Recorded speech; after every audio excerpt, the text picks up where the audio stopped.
Hello, my friends. Welcome to Adda 24/7. I'm your mentor Veer and I'm here with a very important video for the RBI and SEBI aspirants. आप लोगों को बहुत सारे myth रहते हैं इन preparations के regarding और कुछ जो जनरल मिथ्स हैं दोनों ही एग्जाम के रिगार्डिंग वो यहाँ पे मैं बस्ट करूंगा दोस्तों कि क्या दोनों एग्जाम्स की प्रिपरेशन साथ में किया जा सकती है, क्या दोनों एग्जाम सिमिलर है। तो I will try to decode each and everything. तो ये सेशन आप लोगों के लिए बहुत ही ज्यादा इंपॉर्टेंट हो जाता है अगर आप सेबी और आरबीआई एग्जाम की तैयारी करना चाहते हैं। तो चलिए दोस्तों, without wasting any time let's get started. But before starting our video guys, अगर आप हमारे चैनल पे नए हैं तो please download our Adda 24/7 app from the link given in the description box and do check out the free material that we are offering. बहुत सारा content आपको फॉर फ्री ही मिल जाता है इस ऐप के थ्रू। एंड अगर आप किसी भी कोर्स में एनरोल करना चाहते हैं तो हमारे ऐप के थ्रू कीजिए, क्योंकि आपको मैक्सिमम पॉसिबल डिस्काउंट मिलता है और वो कब मिलता है जब आप कोड यूज करते हैं Y581 जो आपकी स्क्रीन के सामने शो हो रहा है। और डिस्काउंट से याद है because this is a leap year, तो अड्डा 24/7 आपको यहां पे बहुत कुछ ऑफर कर रहा है। On the occasion of this leap year हम आपको यहां पे डबल वैलिडिटी ऑफर कर रहे हैं विद अ एडिशनल डिस्काउंट। जो आपके लिए additional number of days preparation के मिले हैं इस साल में, उसी के अकॉर्डिंग हम कहीं ना कहीं एडिशनल डिस्काउंट आपको ऑफर कर रहे हैं जो कि हम जनरली ऑफर नहीं करते। 80% discount, huge discount is there. आप कोड यूज कर सकते हैं Y581। तो जब आप मल्टीपल एग्जाम्स की प्रिपरेशन करते हैं, आरबीआई हो, सेबी हो, नाबार्ड हो, तो उनके लिए जो हमारे कॉम्प्रिहेंसिव कोर्सेज हैं लाइक बैंक महापैक प्लस रेगुलेटरी का महापैक, तो वो कोर्सेज वन स्टॉप सॉल्यूशन हो जाते हैं और at a very affordable price मिलते हैं। तो this is the time when you want to enrol in these courses, use the code Y581। तो चलिए दोस्तों, आते हैं डायरेक्टली अपने सेशन के ऊपर। RBI and SEBI, two most dominating exams and two most lucrative jobs in the we can say regulatory body examination। बहुत ही ज्यादा lucrative एग्जाम्स होते हैं। SEBI बहुत टाइम से नहीं आया तो बच्चे बहुत ज्यादा परेशान थे। तो कहीं ना कहीं अब देखिए मार्केट में इंफॉर्मेशन भी है कि SEBI is going to be conducted. मैंने भी अपनी सोर्सेज से आज ही बात की है, तो उन्होंने भी कंफर्म किया है कि अप्रैल मंथ में जर्नलिस्ट पोस्ट के रिक्रूटमेंट यहाँ पे देखने को मिलेगा। और एक नहीं, 2-3 सोर्सेज ने बोला है। तो डेफिनेटली अगर आप कहें तो मैं स्क्रीनशॉट भी शेयर कर सकता हूं, बट दैट्स नॉट पार्ट, क्योंकि ऑलरेडी बहुत सारी ऑथेंटिक सोर्सेज जो मार्केट में है, बहुत सारे ऑथेंटिक प्लेयर्स भी हैं जिन्होंने शेयर की इन्फॉर्मेशन। तो why to share same thing again and again, ठीक है। हाँ, लेकिन हर चीज ऑथेंटिक नहीं होती मार्केट में, ये भी आपको ध्यान रखना होगा। इसीलिए मैं आप लोगों से यहाँ पे SEBI और आरबीआई के बारे में आपसे बहुत ही इंपॉर्टेंट डिस्कशन करने वाला हूँ। क्या दोनों एग्जाम की प्रिपरेशन साथ में की जा सकती है? क्या दोनों एग्जाम्स सिमिलर हैं? बिकॉज बहुत सारा सब्जेक्ट जो है वो ओवरलैपिंग होता है। तो जो न्यू फ्रेशर एस्पिरेंट्स होते हैं जिन्हें कुछ नहीं पता होता, वो इन मिथ्स में आ जाते हैं और वो रॉन्ग कोर्स बाई कर लेते हैं। एंड उसके बाद क्या होता है, एंड रिजल्ट में उन्हें अपनी फाइनल मेरिट लिस्ट में नाम नहीं दिखता। तो दोस्तों, मैं यहाँ पे आपको क्लैरिटी देने की कोशिश करूंगा कि ये जो मिथ्स यहाँ पे क्रिएटेड है रिलेटेड टू कि दोनों एग्जाम्स की तैयारी हम साथ में कर सकते हैं, या दोनों का ऑलमोस्ट सिलेबस सेम है, पैटर्न सेम है, एग्जाम सेम है, जो भी चीजें हैं, तो वो यहां पे मैं आपको क्लैरिटी दूंगा उसके रिगार्डिंग, ताकि आपको समझ में आए कि आपको सही राह कौन सी चुननी है। तो चलिए दोस्तों, बात करते हैं आरबीआई और SEBI। तो सबसे पहले हम सिलेबस या सब्जेक्ट्स की बात करेंगे। तो यहां पे अगर हम देखें, यहां पे क्वांट्स है, रीजनिंग है, इंग्लिश है, जीए है, एफएम है, ईएसआई है। और इसी नोट पे अगर हम SEBI का सिलेबस देखें तो क्वांट है, रीजनिंग है, इंग्लिश है, जीए है, एफएम है, इकोनॉमी है, कॉस्टिंग है, कॉमर्स एंड अकाउंटेंसी है, and then there is company law. ठीक है, तो ये सब्जेक्ट्स आपके SEBI के अंदर है। अब मेंटोर जो आपको यूट्यूब वगैरह पे दिखते हैं वो कहते हैं कि सर देखो, क्वांट्स कॉमन है, रीजनिंग कॉमन है, इंग्लिश कॉमन है, जीए कॉमन है, ठीक है, फिर एफएम तो कॉमन हो ही गया, एंड ईएसआई एंड इकोनॉमी को भी वो कई बार सिमिलर बता देते हैं। ठीक है, तो अगर कोई आपके साथ कर रहा है ऐसा, तो वो धोखा कर रहा है, वो आपके साथ धोखा कर रहा है। ठीक है, आप यानी कि उसे एग्जाम की रिक्वायरमेंट्स ही नहीं पता। आरबीआई जो एग्जामिनेशन है दोस्तों, इस एग्जामिनेशन में जो हमारा फेज 1 पेपर 1 होता है, जो फेज 1 है पेपर 1 होता है, जो कि मतलब अगर हम बात करें यहाँ पे तो फेज 1 है, यहाँ तो एक ही पेपर होता है और यहाँ पे 2 पेपर होते हैं। यहाँ पे 2 पेपर होते हैं, एक पेपर क्यूआरई जीए का होता है, एक इनका होता है। ठीक है, दोनों ही फेजेस में, मतलब फेज जो हमारी प्रीलिम्स फेज है उसमें हमारा ये होता है, और जो फेज 2 है उसमें इंग्लिश डिस्क्रिप्टिव प्लस पेपर 2 यही रहता है। तो पेपर 2 दोनों फेजेस में कॉमन है, फेज 1 में पेपर 1 डिफरेंट है। ठीक है, तो जो आरबीआई का पैटर्न आपको समझ में आता है कहीं ना कहीं कि क्वांट है, रीजनिंग है, इंग्लिश है, जीए, और ये सारे सेक्शंस इंडिविजुअल लेवल पे आपको क्वालिफाई करने होते हैं एंड देन ओवरऑल आपको क्वालिफाई करना होता है। वहीं जो SEBI में पेपर 1 है, क्वांट, रीजनिंग, इंग्लिश, भैया देखो आपको एक सिंपल कट ऑफ है, उससे ज्यादा नंबर लाने हैं, चाहे आप क्वांट्स और रीजनिंग मिलके ले आओ, क्वांट रीजनिंग इंग्लिश मिला के ले आओ, करंट अफेयर करो मत, कोई फर्क नहीं पड़ता है। पेपर 1 में एक बेयर मिनिमम कट ऑफ है जो आपको क्वालिफाई करनी होती है, उतने नंबर आ गए तो that is more than sufficient. तो यानी कि मुझे यहां पे आरबीआई जैसे एफर्ट्स नहीं डालने, लेकिन अगर मैं आरबीआई की तैयारी कर रहा हूं तो पेपर 1 मेरा क्वालिफाई हो जाएगा, that's for sure, that's for sure. अब आ जाते हैं पेपर 2। पेपर 2 जो होता है फेज 1 का पेपर 2 जो होता है उसमें ये सारे सब्जेक्ट्स होते हैं, FM, economic, costing, CA and company law, ठीक है। और यहां पे जो आपका फेज 2 होता है उसमें दो क्या 3 पेपर होते हैं, FM, ESI and English, descriptive English, जो कि आपका सेबी में भी रहता है, ठीक है। अब यहां पे आपको एफएम दिख रहा है, यहां पे एफएम दिख रहा है, क्या दोनों सेम है? देखिए finance to the extent syllabus शायद काफी हद तक ओवरलैप होता है, लेकिन जो डिमांड ऑफ द क्वेश्चंस है वो डिफरेंट रहती है। जो फाइनेंस यहां पे पूछा जाता है वो हाईली फाइनेंशियल मार्केट ओरिएंटेड होता है, और यहां पे जो फाइनेंस पूछा जाता है वो हाईली बैंकिंग ओरिएंटेड होता है। तो भले ही ये फाइनेंस वर्ड आ गया हो, दोनों के लिए हमें अप्रोच डिफरेंट रखनी होती है। मैनेजमेंट जो यहां पे पूछा जाता है और मैनेजमेंट जो यहां पे पूछा जाता है ये एप्लीकेशन ओरिएंटेड है और ये हाईली थ्योरी बेस्ड है। यहां पे ज्यादातर क्वेश्चन थ्योरी बेस्ड होते हैं, डायरेक्ट थ्योरी पूछी जाती है, यहां पे उस थ्योरी की एप्लीकेशंस पूछी जाती हैं, ठीक है। तो ये आपकी डिफरेंस आ जाता है। हाँ, सिलेबस का है, अगर हम बोले मैनेजमेंट का एक छोटा कंपोनेंट यहां पे होता है, तो अगर आप मैनेजमेंट आरबीआई की तैयारी कर रहे हो तो सेबी की थ्योरी तैयार हो जाएगी, एप्लीकेशन के लिए आपको प्रैक्टिस करनी पड़ेगी। उसके बाद बहुत सारे लोग कहते हैं इकोनॉमी यहां पे भी पढ़ रहे हो, यहां पे भी पढ़ रहे हो, सेम ही तो है, क्या दिक्कत है? जो ही आपको कह रहा है उससे दूर भाग जाओ, तुरंत दूर भाग जाओ। कारण यह है कि यहां जो इकोनॉमी एंड सोशल इश्यूज पूछा जाता है वो करंट अफेयर ओरिएंटेड होता है, और यहां जो इकोनॉमी पूछा जाता है वो स्टैटिक होता है और वो माइक्रो इकोनॉमिक्स होता है। यहां पे मैक्रो इकोनॉमिक्स पैरामीटर आप पढ़ते हो, यहां पे माइक्रो इकोनॉमिक्स आपसे पूछी जाती है, डिमांड, सप्लाई, आईएसएल कर्व, तो वो सारी चीजें क्या होती हैं यहां पे पूछी जाती है।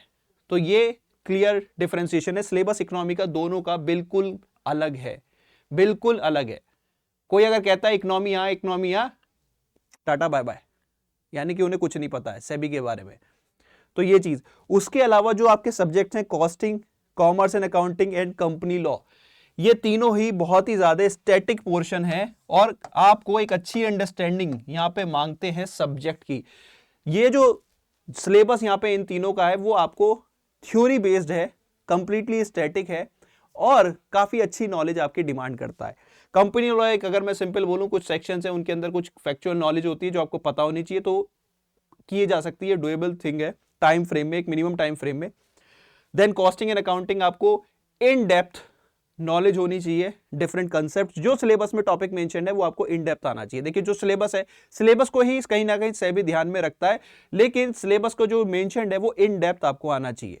अगर उन्होंने यहाँ पे अकाउंटिंग स्टैंडर्ड 3 लिखा है तो अकाउंटिंग स्टैंडर्ड 3 में कैश फ्लो स्टेटमेंट्स किस तरह से बनते हैं तो वो आपको यहाँ पे पता होना चाहिए, ठीक है, अच्छे से डिटेल में पता होनी चाहिए, सिंपल सी बात है। देन आता है कॉस्टिंग। कॉस्टिंग जो है वो भी अगेन मैं बात करूं स्टैटिक पोर्शन है, अच्छे से समझ में आना चाहिए, रफ नॉलेज से कुछ नहीं होगा, क्योंकि यहाँ पे अब सेबी जो है वो, अगर आप यहाँ पे रफ नॉलेज से फेज 1 क्वालिफाई कर भी जाते हो, जो कि क्वालिफाइंग इन नेचर है, एक बेयर मिनिमम कट ऑफ है जो क्लियर करनी है, 80 मार्क्स 200 में से लाने हैं हर बच्चा, मतलब ज्यादातर बच्चे बड़े इजीली क्वालिफाई हो जाते हैं, फिर उन्हें लगता है कि मैं फेज 2 भी क्वालिफाई कर लूंगा, और फिर वहां पे दिल टूटता है, क्योंकि जो पेपर आता है यहाँ पे, क्योंकि फेज 2 में क्या आपका एग्जाम पैटर्न है, एक डिस्क्रिप्टिव इंग्लिश का पेपर होगा और ये पूरे 6 के 6 सब्जेक्ट्स, लेकिन 6 के 6 सब्जेक्ट्स को जो है आपको इन डेप्थ नॉलेज होनी चाहिए, तब आप उसको अच्छे से क्वालिफाई कर पाओगे।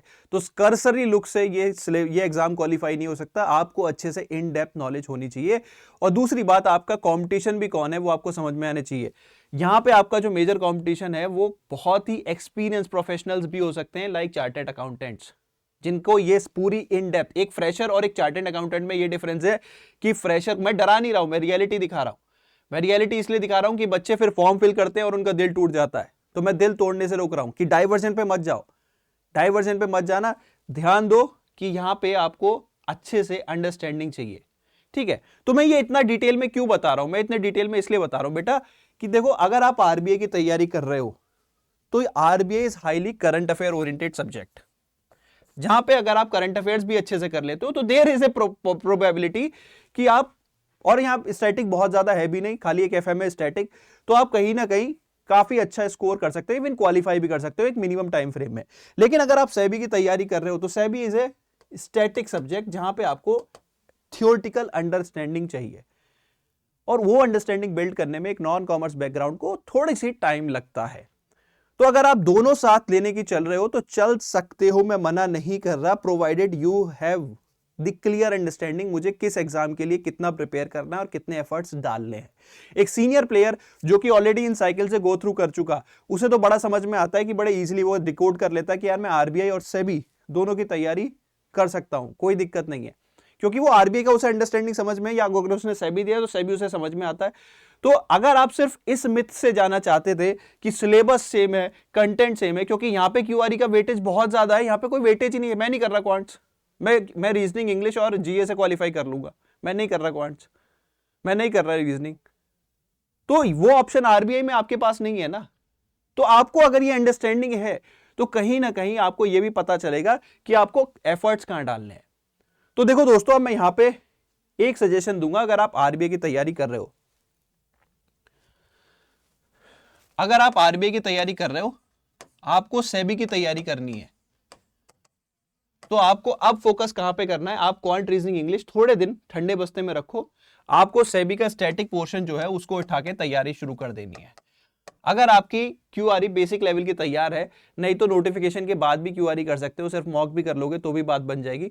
आपको यहां पे स्टैटिक पोर्शन पे ध्यान दो, आप यहां पे एफएम, इकोनॉमी, क्योंकि ये जो सब्जेक्ट हैं इन्हें एक बार पढ़ के देखो, इन्हें सेल्फ स्टडी करके देखो, हो सकता है इसमें इंटरेस्ट ही ना बने, और इंटरेस्ट नहीं बनेगा तो ये ऐसा नहीं है कि मतलब यहां पे आपको देखो सिलेबस खत्म करना है पूरा।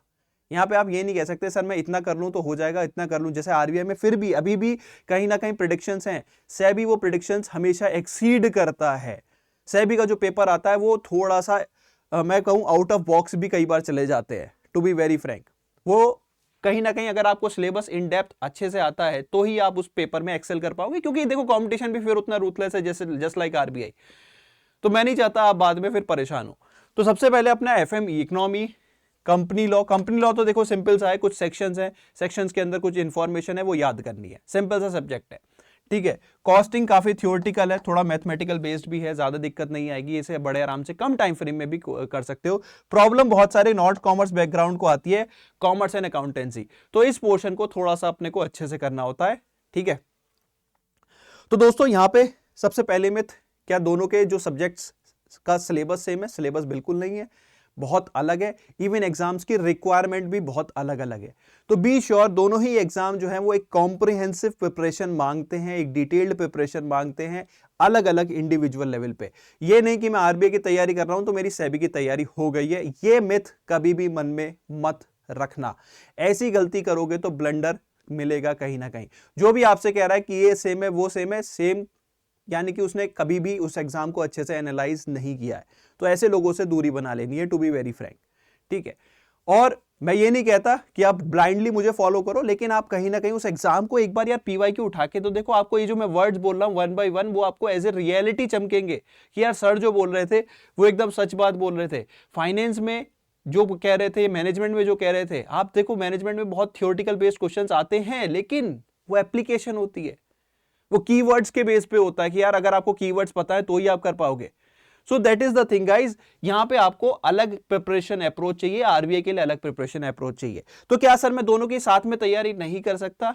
कर सकते हो, क्योंकि अगर सेबी का नोटिफिकेशन यहां पे आ रहा है, दैट मीन्स आरबीआई का नोटिफिकेशन बहुत जल्दी हमें देखने को नहीं मिलेगा। तो आपको क्या करना होगा, अपने जो गियर्स हैं वो चेंज करने पड़ेंगे। अगर आप सेबी में मतलब सेबी में अगर आप अपना नाम देखना चाहते हो तो उसके लिए आपको ये जो स्टैटिक पोर्शन है ये उठाना पड़ेगा, इसको अच्छे से करना पड़ेगा, और वो अभी करना शुरू करना पड़ेगा। लेकिन इन द मीन टाइम थोड़ा सा आरबीआई वाला क्वांट रीजनिंग इंग्लिश मतलब कैरी करते रहो, और करंट अफेयर कैरी करते रहो, वो आपको कैरी करना होगा। लेकिन ये एक्स्ट्रा एफर्ट्स डालने होंगे अगर आप सेमी में चाहते हो। अगर आप फ्रेशर प्लेयर हो तो ये एक्स्ट्रा एफर्ट्स आपको डालने पड़ेंगे। जस्ट मैं आरबीआई की तैयारी कर रहा था, मेरी सेबी की तैयारी हो जाएगी, इस मिथ से दूर हो जाना आज ही। और अगर आप दोनों की तैयारी करना चाहते हो, राइट कंटेंट, क्योंकि देखिए कंटेंट बहुत इंपॉर्टेंट होता है, तो अगर आप राइट कंटेंट ढूंढ रहे हो कहीं पे भी तो वो राइट कंटेंट आपको हम यहाँ पे अड्डा 24/7 पे दोनों की right approach, right content at affordable pricing, prices भी हम बहुत ही अफोर्डेबल रखते हैं, तो वो आप यहाँ पे हमारे लिए फिर 2 कोर्सेज हैं आपके,